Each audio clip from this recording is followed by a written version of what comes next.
Well, it's day 2 of installing the vinyl flooring. Here's all their scraps.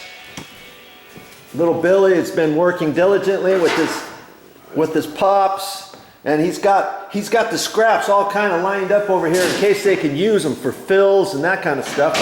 And dabbity nabbit, I was trying to get here first thing this morning before they moved the refrigerator. There's the refrigerator, remember? It was sitting over here, and he didn't slide it over the floor. He took a bag, and it's like a hovering bag. He's got it in there, and he pumps that up with air, and it just kind of lifts it up, and then they just slide it over there with the bag. I was hoping to show that to you, but that's how they do it nowadays. So when you have somebody installing your floor and they want to drag your old refrigerator over the brand new flooring, make sure they use a bag like that. And he still has a little ways to go. He's doing a really good job here. And I'm still going to have to put the quarter round trim down along the sides, and I'm waiting until he's done to see what size I'm going to get. I ran to Home Depot this morning, and you know, they have that stuff pre-finished white, even in plastic moldings now, 8 foot long, and that's probably what I'm going to use. I'll show you that later. But they have it in wood too, and they have that in 3/8, ½ inch, 5/8, and 3/4. You don't have to use 3/4 nowadays if you don't want. But I talked to Billy, and he's suggesting, because it's a taller baseboard, to go with the 3/4 inch. I may do that, or I may use 5/8 or even ½ inch. I don't want to go too small because the baseboard's not really super tall. This baseboard's probably about 4½ inches tall. They have baseboard about 6 inches tall nowadays. Did you know that? And then I would probably go with the 3/4 inch quarter round. But I may stick to ½ inch or 5/8. I'll show you that later on another episode. But yeah, they're working down here, so it's given me a chance to do some more painting up there. But before I talk about that, they've got to put quarter round trim around these cabinets again. And you know, I was lucky enough when I took this trim out that I saved it, and I saved it good enough to where I pulled it out, and I was hoping that they could reuse it. And he's going to be gracious enough after he gets done with the flooring. He's got a little Brad nailer gun that he's going to be able to put all that trim back for me. So whenever you take trim out, make sure you save it, especially for something like that, because there's no way I want to use white quarter round for that. That would look awful, wouldn't it? I'm just bringing you up here to show you that trim here real quick. I wasn't going to show you this, but here it is, right here.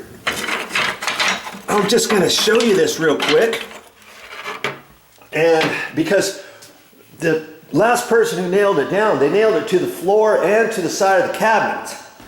And on this material, you don't want to nail it to the floor. It's a free floating floor, so you can't nail it down to the floor. And so they had all these nails sticking up. I couldn't cut these off flush. I cut them off as low as I could. I took my little rasp, and here's a brand new one. See, this is for metal and this is for wood. You turn it over on the other side. See how it's concaved? Metal, smooth, rough wood.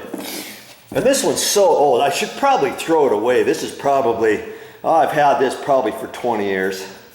And it's not very sharp anymore. I should actually throw this away or save it for emergencies. And this is the one that should go in my nail bag. It's brand spanking new. It's really sharp too. And here's a tip for you. When you buy that at the store, that's probably $8 or $9 just to buy it separate. Well, I bought it in a set. It had some hand files and some rectangular triangle file, and a couple flat files, some handles, you know, for different files. I got the whole set for like $11. You know, so for $3 extra, or whatever it was. I got all these other files, but chances are I may never use those files for anything. In fact, I'm not even sure where they are, but I ended up, that's what I did instead of just buying this by itself. But anyways, I took that and I was able to file down all of these nails, all of the finished nails, you know, on the sides, the inside corners, and stuff. And then even on some of these, had some discolorations on them. I even used my old one on the smooth side and filed down some dirty marks on here and stuff. I wanted to make sure these all were finished. And when I took them off, I numbered them from left to right, 1 through however many trim pieces I have. So here's 1, 2, 3, and so forth, okay? And so I numbered them all, and before I have them nail it, this first one, because it went up there before, you know, straight up against the baseboard, was cut straight, and then they cut the 45, you know, for the next piece, and so forth. Well, I decided, hey, I can't put that on yet, because now with the free-floating floor, my white quarter round is going to be going up against this first one. So if this first one goes up against the baseboard, how can I show you this? Okay, here we go. Here's the edge. Just kind of visualize. This is the edge of where the dishwasher is. The dishwasher's right here. Okay, so they had these first two pieces here. Just follow me here for a minute. Okay, get my knee pad out, because I always use my knee pad. Okay, the first piece, and we had a corner here on the outside. So here's that face of the cabinet, and the dishwasher's on the other side. And this went right up against there. And then this was the return. This was the return that went like that, and then the dishwasher is from here over. Follow me so far? Okay, so if that's hitting the wall, I don't want them to install that yet, because now I'm going to put quarter round on this where the vinyl flooring is, and if that's nailed like that, how on earth am I going to take a quarter round and push it up there and have it look right? I don't want to caulk that or anything. I'd like to have a 45-degree angle there so that this part next to the cabinet is staying this color, and from here this way is going to be the white quarter round.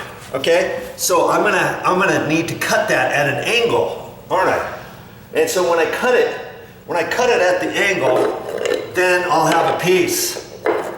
You know, well, I don't think I have a piece, but anyways, there's gonna be an angle like that this way. So I'm not even gonna have them install this one yet. And because this is still straight,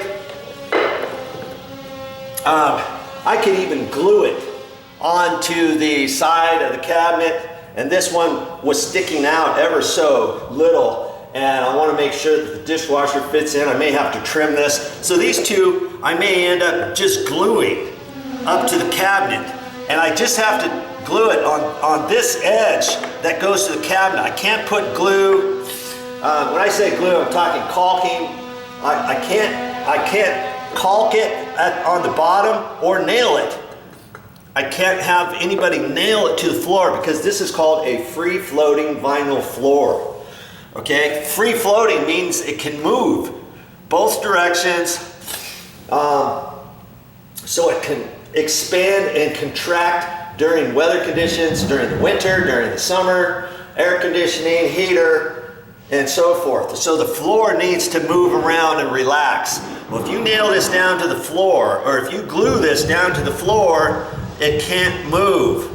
And if something happens to the floor, then their out is always, oh, well, that voids our warranty because you nailed something to the floor, you glued something down to the floor. Now that your floor has buckled or shifted or puckered, we're saying it's because you nailed your trim down to the floor, because you caulked your trim down to the floor, because of something of that sort. So make sure that if you're installing a floor, or if somebody installs a floor for you and you're doing some trim, make sure you find out what type of floor it is. Not all vinyl floors are free floating, okay? Some I've seen them actually glue down to the floor. If you glued it down to the floor, yeah, you could nail a piece of trim down to the floor, or glue it down to the floor, put mastic down, construction adhesive,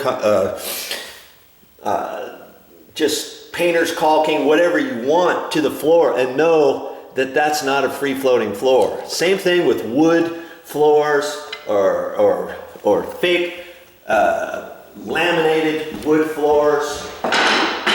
You gotta read those directions, because if it's a free floating floor, and here's the other thing, on free floating floors, you gotta maintain a certain gap. So whatever type of material you're installing, look at the manufacturer's little instruction guide, and it'll tell you what type of gap to maintain on your flooring, you know, underneath your baseboard or up against your sheetrock walls, both directions, and this, that, and the other thing, okay?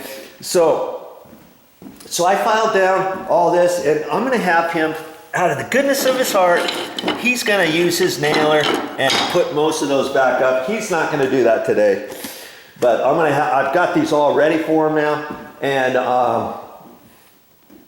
he's going to be here for next few days, because this next thing after putting that, installing that vinyl planking flooring, of course, you see all this here? Yeah, he's going to be the same person installing the carpet, and you see here's the carpet pad, and he's going to have to install his tack strip all the way along these walls, and hopefully I'll be here and we'll show you how to install a brand new flooring tack strip.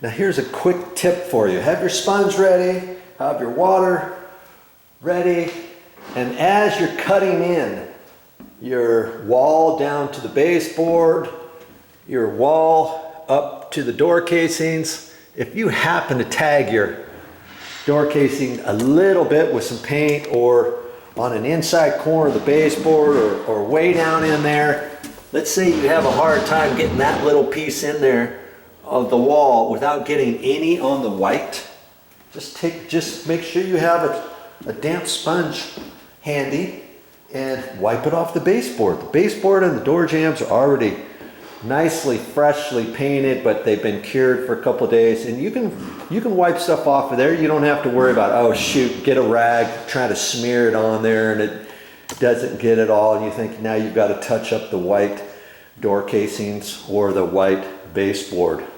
You know, just have your water ready and have a sponge, and you're good to go.